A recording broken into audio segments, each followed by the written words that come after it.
সৰুৰ পৰা মা দেউতাই আমাৰ কাৰণে ইমান কৰিছে নহয়, পিছে আমিনো কি কৰিছোঁ? আমি যে তেওঁলোকৰ কাৰণে কি কৰিছোঁ কেতিয়াও মনতে নপৰে।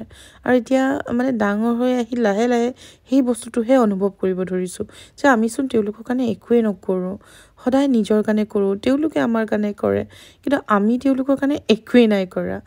আজি বহুত দিনৰ মূৰত মই বোলো মাক ক'লোঁ, আজি তুমি ৰেষ্ট লোৱা, মই খানা বনাম।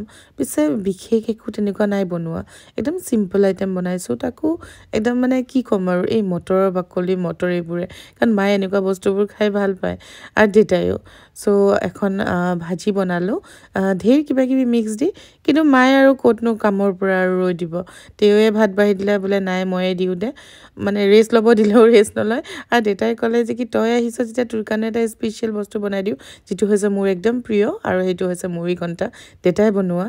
আৰু তেওঁলোকক ৰেষ্ট দিম ক'লেও ৰেষ্ট নাপালে, জাষ্ট এখন ভাজিহে মোক বনাব দিলে, বাকী